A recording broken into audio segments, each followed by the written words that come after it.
All right, welcome to the first part of the protein lecture. This is the second of our macronutrients that we're going to explore and discuss. Definitely the least controversial of the three main macronutrients, at least the energy providing ones, carbs, fats, and proteins. Proteins are pretty agreeable in terms of macronutrients. There is, again, very little controversy surrounding them, especially in comparison to carbs and fats. So some of the objectives from this discussion, yeah, we're going to sort of like we did with carbs, going to break down proteins, understand what their functions are, where we find them in food, talk a little bit about the breakdown and synthesis of proteins, because that does get to be a little bit more important in the context of sport nutrition, especially when we're looking at areas of loss of muscle mass through training and also gaining muscle mass through training. So, yeah, and we'll also talk a bit about how to understand how much an individual needs in terms of consuming protein on a regular basis. All right, so overview of protein. Yep, thousands of protein substances in our body. One of the unique aspects of protein is that protein molecules contain nitrogen. Carbohydrates and fats do not contain nitrogen, which that uniqueness makes it, I'm not going to say easy, but it makes it easier to track protein status in an individual if we can follow the nitrogen. We'll talk a little bit about what's called nitrogen balance later in this discussion. It's a way to track someone's protein intake versus protein excretion, how much nitrogen is going in versus going out. Not so easily done with carbohydrates and fats. In terms of food supply, we'll get more into this later, but we're getting a majority of our protein from animal products, meat, dairy, eggs. Obviously, it's contained in plant-based and vegetable products as well. In humans, it's about 17% of your body mass, and that's dry weight of protein. So, some of you are going, wow, our muscles are mostly protein, and that's like half our body mass. Yeah, but you take the water out, how much protein is left over? Yeah, about that much. Amino acids are what make protein. So they're the building blocks for proteins, kind of like the monosaccharides make the carbohydrates, the sugar molecules, right? Amino acids joined together in various ways make all of the proteins. The functions of proteins, there's a lot. This slide just sort of covers the main ones. Be familiar with this slide. This doesn't come from your textbook, but at least on your exam, not quiz, but exam, I may pick off one of these sort of classes of proteins and their function kind of thing, just so I know you have an understanding of what proteins do. So be familiar with this chart. But, just going over it briefly, I know you know how to read. There's structural functions of protein. We're looking at things like collagen and keratin. They provide structure to our body tissues, without a doubt. The contractile function, which is obviously protein's role in the sliding filament model and in our muscles. Protein's role as a transport molecule, things like hemoglobin, which of course in the exercise and sport world context is massively important in delivering oxygen to the tissues and also delivering carbon dioxide away from tissues. Hemoglobin's a protein. Protein has storage function. Casein is something quite often used in sports nutrition products. It's what's considered a slow protein. It does have kind of a nice slow release sort of effect, but it's a carrier protein that we find in milk. Hormones, multiple hormones, peptide hormones are protein-based. All enzymes in our body, and as you know already, enzymes are essential for human function at every level, both digestive and metabolically. They're all proteins. So, and even some of our immune cells are protein-based. So really, proteins and their importance in our normal health and functioning spans way beyond the sporting context, right? But obviously, to compete and be the best you can be, you need to also have everything else in place. So your health needs to be optimal as well. So protein plays a really important role in everyone, but especially athletes. So let's take a look at the amino acids that make up protein. So amino acids contain what's called a carboxylic group, which is that COOH, so carbon, two oxygen and a hydrogen. And then what's called an alpha group, which is which an amine group, which is attached to this nitrogen here. So the amine group is on this end. And then what we have is this R group. And so again, the carboxylic acid uh, the amine group, and then we have this side chain, or this R. And this is what differentiates one amino acid from another. There's 20 amino acids. All the amino acids have this same basic structure down here. But this R, which isn't an element, it's just representing the rest of the amino acid, is what differentiates one from the other, again, across all 20. Here are the 20 amino acids. Don't stress, I'm not going to have you memorize this list. I don't expect that. That would not be fair anyway. However, we will speak about specific amino acids throughout this discussion and later discussions in this class. And then I will want you to know that specific amino acid, right? A lot of, in the sporting world right now, branched chain amino acids are a big deal. That's leucine, isoleucine, and valine. That's over here on the essential side. Those are individual amino acids that we'll talk about, and I'll expect you to understand, but I won't ever ask, here's a list of amino acids which are essential, which are non-essential. So as you know, the essential amino acids are those that we must consume. Our body cannot make them on its own fast enough. And so that list of 9 amino acids on the left side of the screen there, those are the essential ones. The non-essential ones we can actually make. In other words, if we are low in alanine in our body, and the body needs to use alanine for some specific, production of a protein, the body can actually take bits and pieces, and that's not a scientific word. It can break apart other amino acids to then form alanine, and that process is called transamination. And it's pretty cool, right? So we can make those non-essential amino acids. The essential ones, though, we have to consume them in our diet. The body either can't make them at all or it can't make them fast enough. So when we look at the breakdown of protein in our body, so this is not building protein up, this is breaking down protein, so catabolism. It serves 3 main purposes. Those purposes are listed here. First, it degrades damaged proteins to prevent loss of function. And so proteins are pretty interesting. They are made up of these amino acids. It can be from just a few amino acids, 2 or 3 di and tripeptides, all the way up to thousands of amino acids. And the important thing is that these amino acids, the way they're linked, the order in which they're linked, and in the formation of which they're linked, dictates the function of that protein. If a protein gets damaged in any way, let's say its conformation gets twisted a little bit, or an individual amino acid in that protein gets damaged, the protein stops functioning. And so we will break those proteins down to prevent the loss of whatever that protein was doing, if it was an enzyme or a hormone or whatever it was a part of. So the second use is to provide energy. We can break proteins down for energy. We talked a little bit about it in the metabolism discussion. Our body doesn't like to do it, but we have proteins. There's some ketogenic proteins. So we have some proteins that can be converted into ketone bodies, and our muscles and our brain will use ketones as an energy source. We'll talk a lot more about them in the fats discussion. Proteins can be broken down into acetyl-CoA, and you know all about acetyl-CoA. That'll enter the Krebs cycle. Proteins will provide intermediates for the Krebs cycle. In other words, the protein won't be directly converted to ATP like it would with a ketone or an acetyl-CoA at some point, but it will provide the substrates needed to spin the Krebs cycle. In other words, it'll give the Krebs cycle the energy it needs, so to speak, to keep functioning and producing ATP.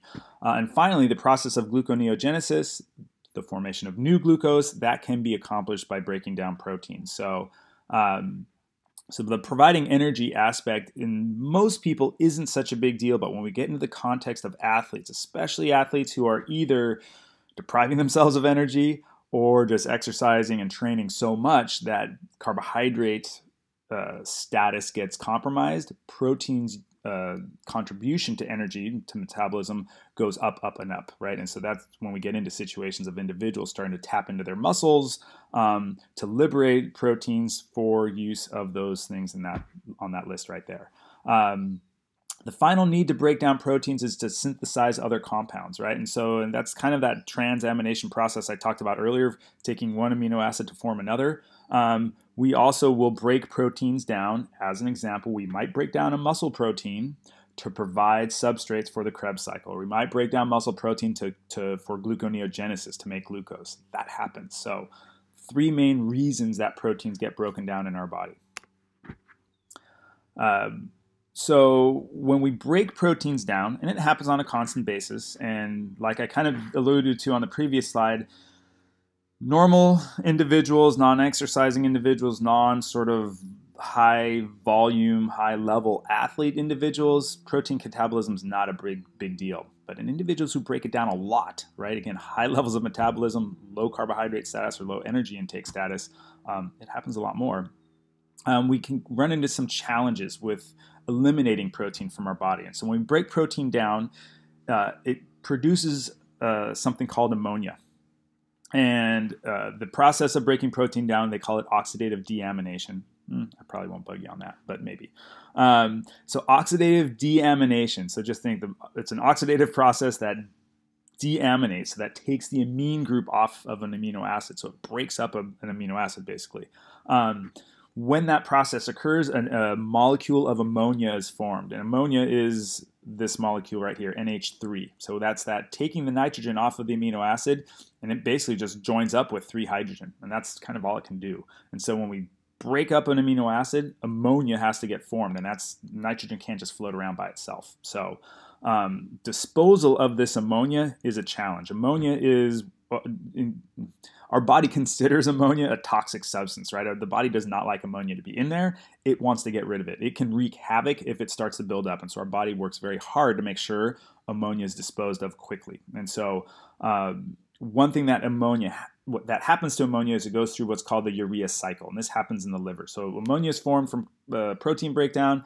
It gets delivered to the liver, poor liver. It works overtime doing all this kind of stuff for us. The ammonia will combine with carbon dioxide or bicarbonate. So again, either of these two molecules, and it forms something called carbamoyl phosphate.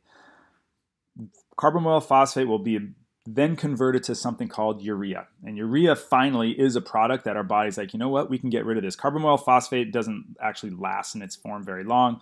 Urea that's formed from the carbamoyl phosphate is something that our body says, you know what, now we can expel this. We can't just get rid of the ammonia until this process happens. And so once the urea is formed, we get rid of it. And it's usually through urine and sweat. And those are the two main pathways that we get rid of it. So you'll pee it out and you'll sweat it out. And there are tests that you can do. You can do urine tests for urea concentrations as an indication of how much protein your body's breaking down at any given time.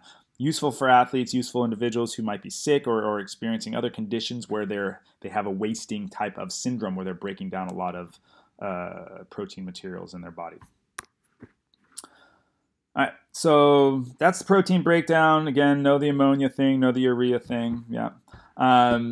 Let's talk about the other side of the equation, building proteins up. So how does our body do it? What's that all about?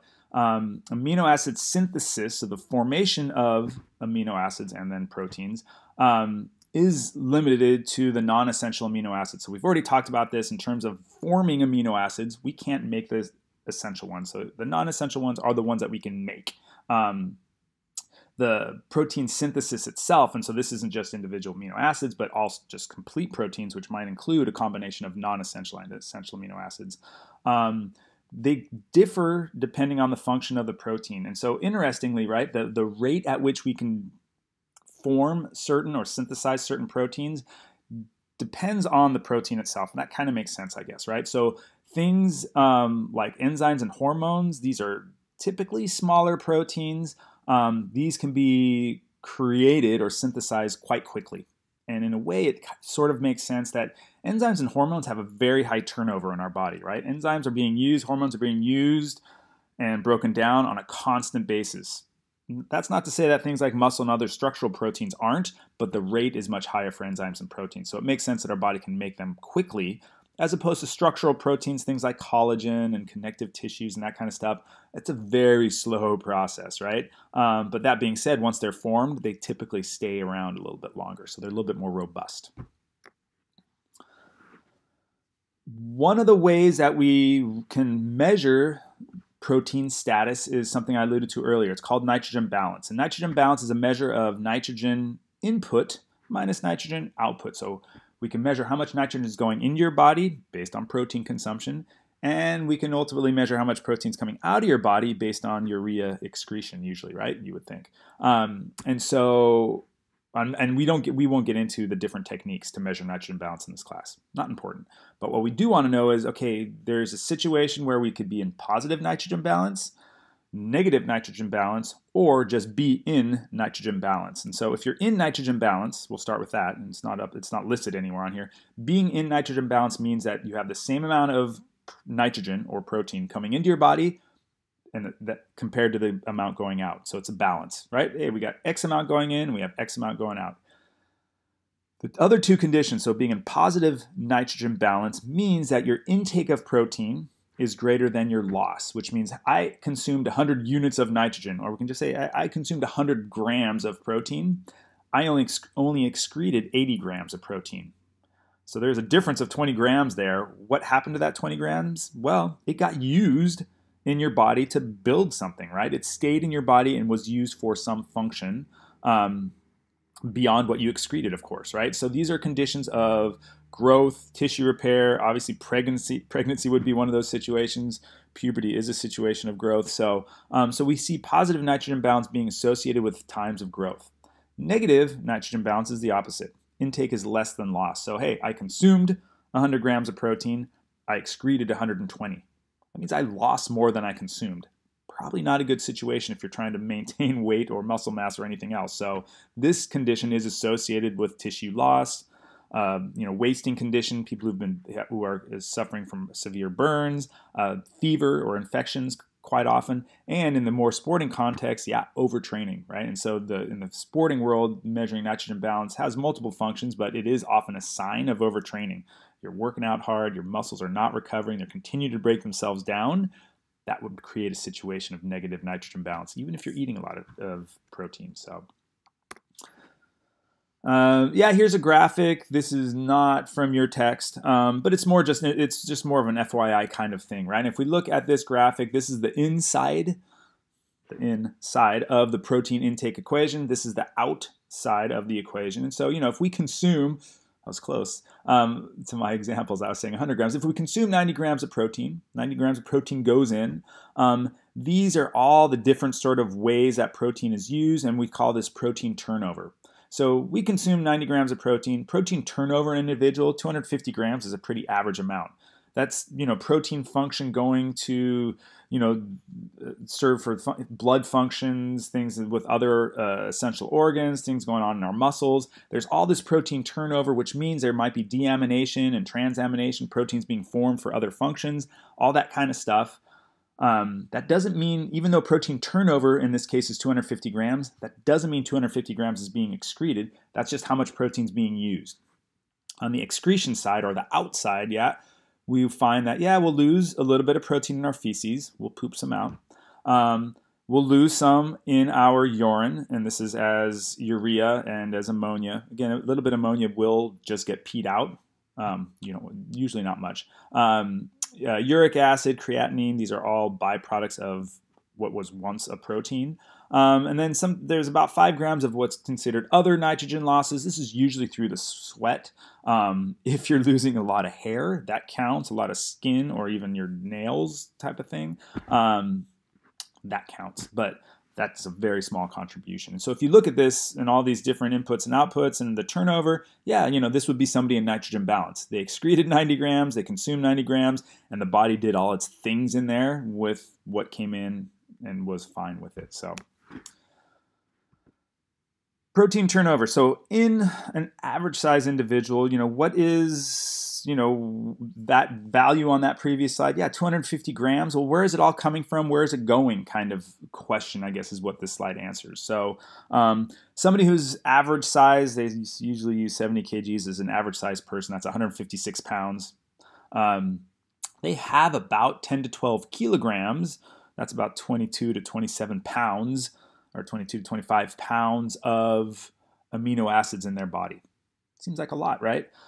Most of this reserve or pool is in skeletal muscle. And we talked about a bit about this in our digestion talk, right? So most of that is in skeletal muscle and liver. Liver contributes to that as well. Don't forget about the liver. It would be the second highest pool, but we can usually combine the liver and the skeletal muscle. And so this pool of amino acids is massive. There's a lot of amino acids there. We have about 100 grams in that free pool that I mentioned back in the digestion talk, which seems like forever ago, right?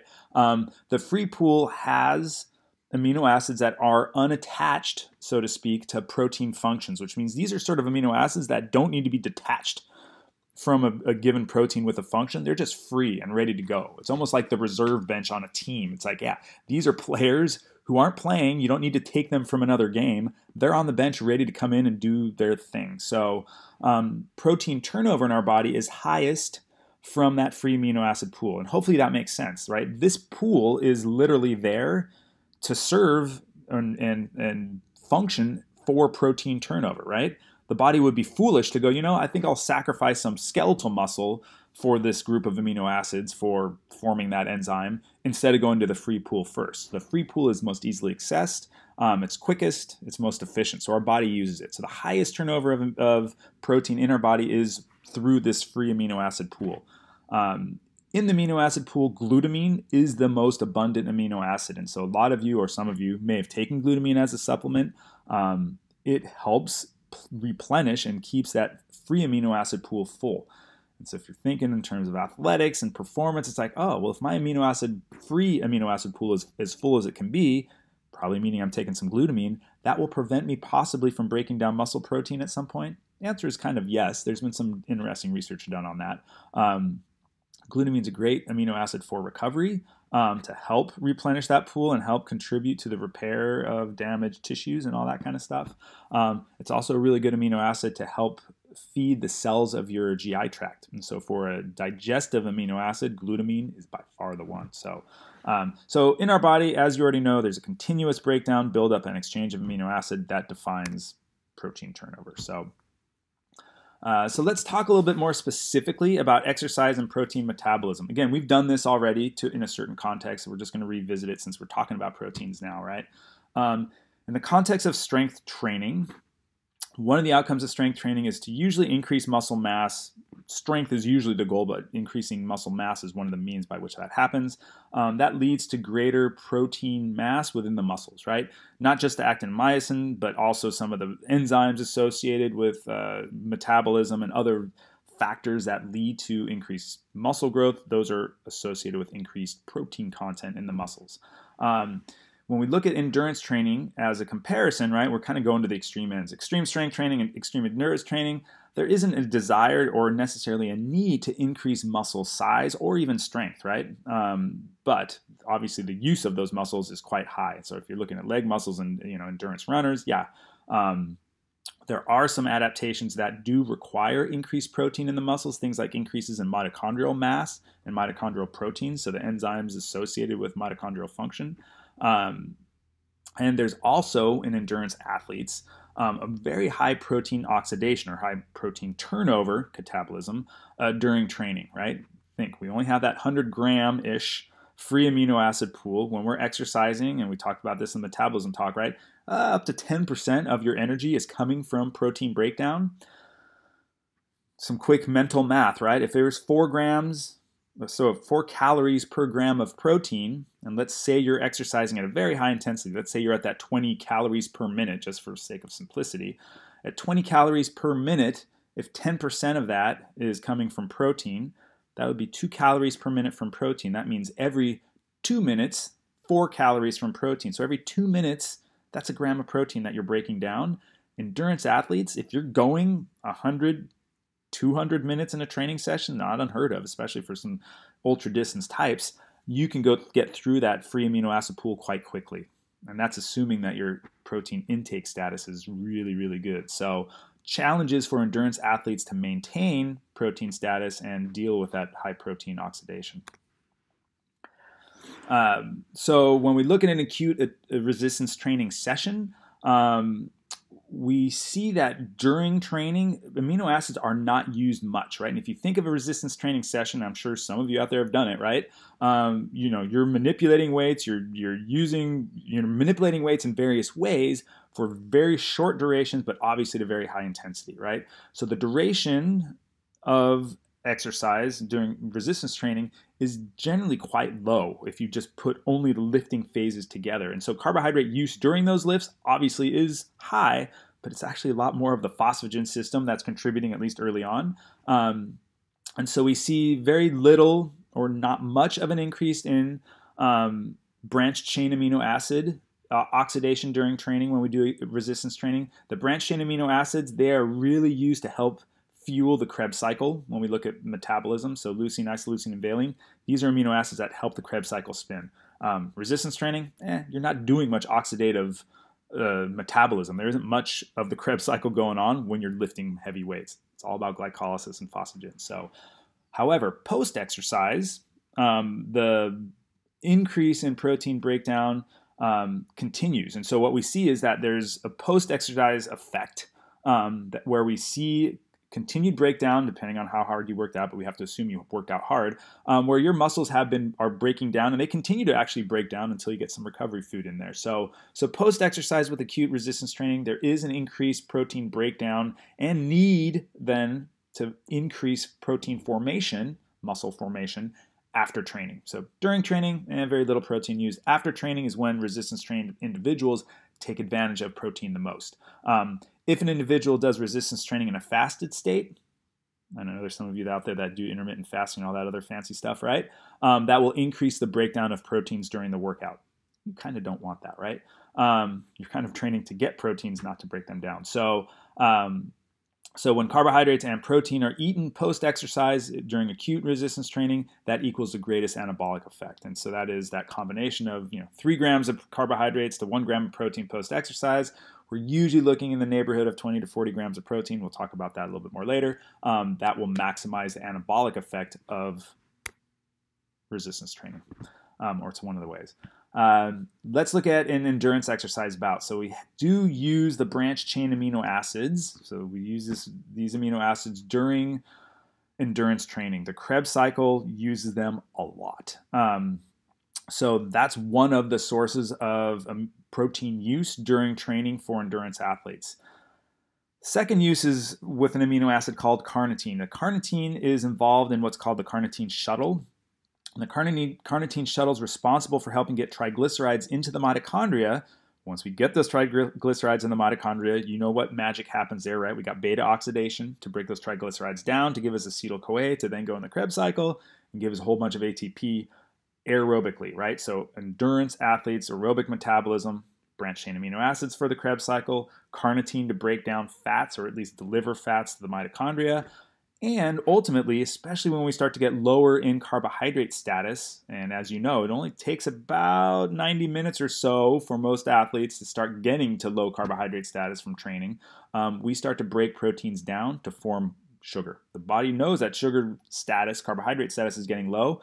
Let's start breaking down those proteins to make more sugar so we don't, to at least hold off fatigue a little bit. So the higher intensity and duration of exercise, the lower the carbohydrate intake and or situation of depleted glycogen in our muscles from overtraining previously will equal increased protein breakdown. So endurance athletes have an incredible need for protein. And I'm going to argue here, which most people don't argue back much, but endurance athletes, if we're taking the extreme of each situation, a resistance-trained athlete versus an endurance athlete, which of those two athletes is going to have the greatest protein needs? I will argue the high-level, long-duration sort of endurance athletes by far have greater protein needs because they break down so much more protein on a daily basis. Resistance-trained athletes, they need it to build muscle, but actually you don't need that much to do it. So, all right. So this is a chart that has protein needs listed on it based on an individual's sort of athletic status. The current needs are, and they're weight-based needs, the current needs are 0.8 grams per kilogram. That's the RDA for protein. If you're a sedentary individual, 0.8 grams per kilogram body weight, that's what you need. If you are an athlete, and depending on the type of athletes they have here, and also situations of weight gain and loss, that does increase protein needs a bit. You are somewhere in the neighborhood between 1.2 and 2 grams per kilogram body weight.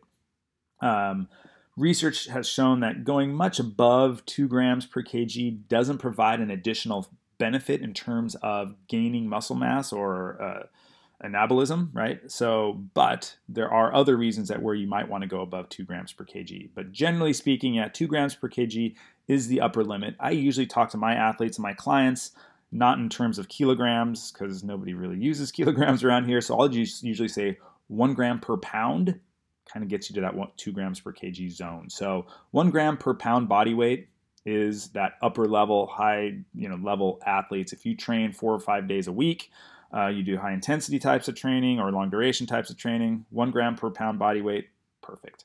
And I will again argue that endurance athletes do need more protein from those bullets on the previous slide. You may see that again.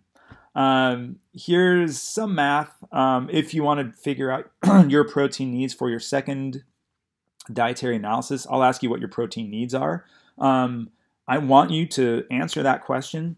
Excuse me. I want you to answer that question based on you. Like, don't just say my protein needs are 0.8 grams per kg.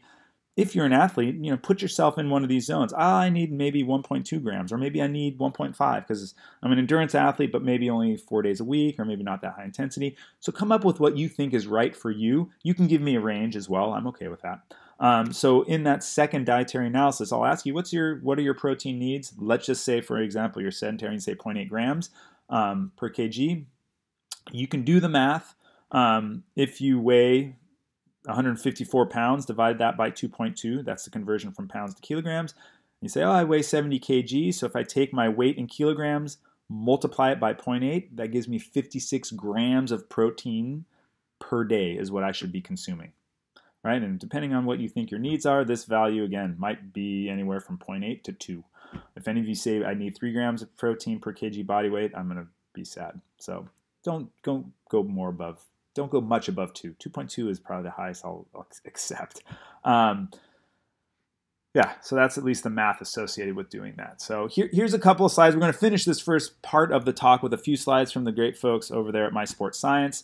How much protein is needed for optimum protein synthesis, right? So as a healthy individual, as an athletic individual, or both, you want to know, hey, how much protein do I really need for optimum protein synthesis? I want to make sure that I don't have muscle wasting at the very least. And if I'm training, I want to make sure that the protein that needs to be synthesized and formed gets synthesized. So, they aim for a little bit of an average. They say 1.6 grams per kilogram appears to be close to optimal for building muscle. So they're going, if you're going to really split hairs here, 1.6 grams per kg per day is good. Again, that falls sort of right in the middle of that range I had on the previous slide. That's fine. The highest level of protein ingestion that may yield muscle building benefit is about 2.2 grams per kg per day. And again, there's research done out there. There's people who do benefit more from 3 grams per kg per day. There's some people who kind of hit a plateau at maybe 1 gram per kg per day. So there's, humans were incredibly diverse and everyone responds differently and the research isn't comprehensive and there's no way to know how you would respond. So just use these as guides, right?